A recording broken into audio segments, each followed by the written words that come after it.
نحمده ونصلي على رسوله الكريم اما بعد فاعوذ بالله من الشيطان الرجيم بسم الله الرحمن الرحيم كتب الله لأغلبن أنا ورسلي إن الله قوي عزيز اللهم صل على محمد وعلى آل محمد وبارک وسلم علیہ. عزیز بھائیوں بزرگوں میری ماں بہنوں السلام علیکم ورحمۃ اللہ وبرکاتہ. اللہ کے نبی صلی اللہ علیہ وسلم ربیع الاول کے مہینے میں اس دنیا کے اندر جلوائے گر ہوئے تو آپ صلی اللہ علیہ وسلم کے آنے کا مقصد کیا تھا؟ آج میں آپ کے سامنے دو مقصد آپ کے سامنے رکھتا ہوں. پہلا مقصد تو اللہ تعالیٰ نے قرآن مجید کے اندر بیان فرمایا ہے. دوسرا مقصد رسول اللہ صلی اللہ علیہ وسلم نے خود بیان فرمایا کہ مجھے اللہ نے دنیا میں کیوں بھیجا ہے. جو اللہ نے مقصد بیان فرمایا وہ اللہ تعالیٰ کا قرآن ہے.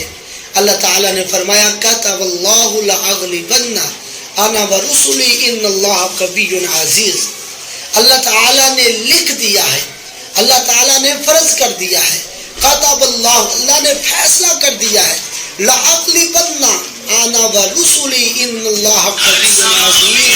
تو دنیا کے اندر غالب آئے گا تو اللہ غالب آئے گا یا اللہ کا رسول غالب آئے گا. توپوں والا غالب نہیں آئے گا. دنیا کے اندر بڑا غالب نہیں آئے گا، چھوٹا غالب نہیں آئے گا، توپوں والا غالب نہیں آئے گا. غالب دنیا کے اندر زمین کے اندر آئے گا تو اللہ کے نبی غالب آئیں گے. کتب اللہ لأغلبن انا ورسلی ان اللہ قوی عزیز. دنیا کے اندر غالب آئیں گے. اللہ کہتا ہے یا میں غالب آؤں گا یا میرے رسول غالب آئیں گے، میرا دین غالب آئے گا. هو الذی ارسل رسولہ بالہدی ودین الحق لیظہرہ علی الدین کلہ ولو کرہ المشرکون.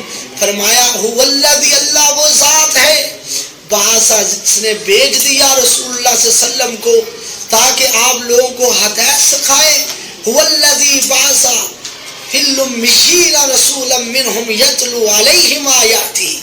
فرمایا اللہ ان پروں کے اندر نبی بھیجا تاکہ لوگوں کو قرآن سکھائے، حکمت سکھائے.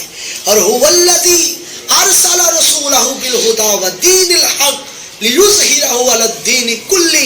اللہ کے نبی کو اللہ نے اس لیے بھیجا، مقصد کیا ہے؟ تاکہ آپ کا دین پورے دینوں پہ غالب آ جائے. یہ ہے مقصد اللہ کا نبیوں کے بھیجنے کا مقصد، کہ جب اللہ کسی نبی کو بھیجتا ہے اس کا مقصد یہ ہے کہ پوری دنیا کے اندر اللہ کے نبی غالب آ جائے، اللہ کا دین غالب آ جائے. تو اس لیے دوسرا مقصد کیا ہے؟ دوسرا مقصد رسول اللہ صلی اللہ علیہ وسلم نے فرمایا، موطا امام مالک کی حدیث ہے، ہم نے فرمایا وہ اس کو لیتمم مکارم الاخلاق. مجھے اللہ نے اس لیے بھیجا ہے تاکہ میں لوگوں کے اخلاق درست کروں، میں لوگوں کے کریکٹر ٹھیک کروں، میں لوگوں کو سیدھی راہ پہ لگاؤں، لوگوں کا اخلاق ٹھیک کروں اور لوگوں کا کردار اچھا کر دوں. مجھے اللہ نے اس لیے بھیجا ہے. پھر رسول اللہ صلی اللہ علیہ وسلم نے ایسے کردار صحیح کیے. فرمایا فَأَلَّفَ بَيْنَ قُلُوبِكُمْ فَأَصْبَحْتُمْ بِنِعْمَتِي إِخْوَانًا. جو آپس کے اندر جانی دشمن تھے، نبی صلی اللہ علیہ وسلم کے آنے کی وجہ سے وہ بھائی بھائی بن گئے. یہ میرے نبی صلی اللہ علیہ وسلم کے آنے کا مقصد تھا. اور جو اخلاق سے عاری تھے، کردار کے باغی تھے، کردار اچھا نہیں تھا اور ایک دوسرے کے جانی دشمن تھے، میرے نبی علیہ الصلوۃ والسلام آئے تو وہ عزتوں کے محافظ بنے. جو عزتوں کے لٹیرے تھے، جو مال کے لٹیرے تھے، وہ مالوں کے محافظ بنے. اس لیے میرے پیغمبر علیہ الصلوۃ والسلام نے کردار لوگوں کے صحیح کیے. اللہ ہمیں بھی اپنے کردار صحیح کرنے کی توفیق عطا فرمائے. حضرت بلال رضی اللہ تعالی عنہ جب مدینے کی گلیوں سے گزرتے تھے تو بتایا نہیں جاتا تھا یہ نبی کا غلام جا رہا ہے. لوگ دیکھ دیکھ کے کہتے تھے کہ وہ نبی کا یار جا رہا ہے. یہ ہے نبی صلی اللہ علیہ وسلم کا کردار جو لوگوں کو بتلایا. اور حضرت انس رضی اللہ تعالی عنہ بیان کرتے ہیں, صحیح البخاری کے اندر حدیث ہے, لم یکن رسول اللہ صلی اللہ علیہ وسلم, رسول اللہ صلی اللہ علیہ وسلم نے کبھی بھی سبابن کسی کو گالی نہیں دی. ہم نے کبھی گالی کسی کو چھوڑی نہیں ہے. اگر ہم موبائل جیب سے نکالے تو اگر موبائل جلدی نہ نکلے ہم موبائل کو گالی نکال دیتے ہیں. اگر گاڑی سٹارٹ کرے گاڑی جلدی سٹارٹ نہ ہو گاڑی کو گالی نکال دیتے ہیں. اسی طرح ہم گھر کا دروازہ کھٹکھٹائے جلدی دروازہ نہ کھلے ہم دروازے کو گالی نکال دیتے ہیں. اگر ہمارا یار ہماری بات نہ سنے ہم اس کو گالی نکال دیتے ہیں. جبکہ رسول اللہ صلی اللہ علیہ وسلم نے اپنی پوری زندگی میں کبھی کسی کو گالی نہیں نکالی. اس لیے اللہ ہمیں اپنے کردار صحیح کرنے کی توفیق عطا فرمائے. اور فرمایا حضرت انس رضی اللہ تعالیٰ عنہ فرماتے ہیں رسول اللہ صلی اللہ علیہ وسلم نے ولا فاحشن, کبھی بھی بے حیائی والی بات نہیں کی. آج بے حیائی پھیلانے والے آج ہمارے آئیڈیل بن گئے. اسٹیج ڈراموں والے, ماؤں بہنوں کی جگتے لگانے والے, آج ہم ان کو اپنا فالو اور اپنا آئیڈیل بنا لیا.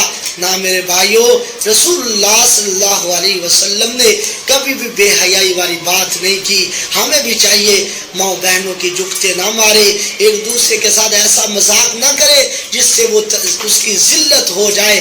اس لیے اللہ کے نبی صلی اللہ علیہ وسلم بے حیائی والی باتیں نہیں کرتے تھے. ہمیں بھی اپنے کردار صحیح کرنے ہوں گے. ہم بھی کبھی بھی کسی کو گالی نہ نکالے, بے حیائی والی بات نہ کرے. تیسرے نمبر پہ حضرت انس رضی اللہ تعالیٰ عنہ فرماتے ہیں رسول اللہ صلی اللہ علیہ وسلم نے ولا لعانن, کبھی بھی کسی پہ لعن طعن نہیں کیا, لعنتی نہیں کہا. کسی کو لعن طعن کسی کے عیب کے لیے, کسی کا رنگ دے کر, کسی کا ڈنگ دے کر, کسی کا قد دے کر ہم نے کبھی کسی پہ لعن طعن نہیں کیا. اس لیے میرے بھائیوں ہم بھی کسی کا رنگ دے کر اس کا مذاق نہ بنائے, کسی کا قد دے کر مذاق نہ بنائے, کسی کی غربت دے کر اس کا مذاق نہ اڑائے. یہ نبی صلی اللہ علیہ وسلم کا کردار ایسا نہیں تھا. نبی صلی اللہ علیہ وسلم کا کردار بہت اچھا تھا. لقد کان لکم فی رسول اللہ اسوۃ حسنہ, ہمیں زندگی گزارنی پڑے گی رسول اللہ صلی اللہ علیہ وسلم کے سنت کے مطابق, آپ کے طریقے کے مطابق. اور وہ آپ کا کردار اخلاق کیسا تھا قرآن نے خود کہہ دیا وَإِنَّكَ لَعَلَىٰ خُلُقٍ عَظِيمٍ, آپ تو بڑے اچھے اخلاق کے فائز سے. ہمیں بھی چاہیے اپنے بیوی بچوں کے ساتھ حسن اخلاق کے ساتھ پیش آئیں. رسول اللہ صلی اللہ علیہ وسلم نے فرمایا خیرکم خیرکم لأہلی وانا خیرکم لأہلی, اے لوگوں میں اپنے بیوی بچوں کے ساتھ بڑا بہترین ہوں, بڑے پیار سے پیش آتا ہوں. آپ بھی اپنے بیوی بچوں کے ساتھ پیار سے پیش آیا کریں, اپنے کردار ٹھیک کیجئے. اللہ مجھے آپ کو اپنے کردار صحیح کرنے کی توفیق عطا فرمائے اور رسول اللہ صلی اللہ علیہ وسلم کے بعثت کے مقصد کو سمجھ کر اللہ ہمیں رسول اللہ صلی اللہ علیہ وسلم کا صحیح معنوں میں تابعدار بنائے. وآخر دعوانا الحمدللہ رب العالمین.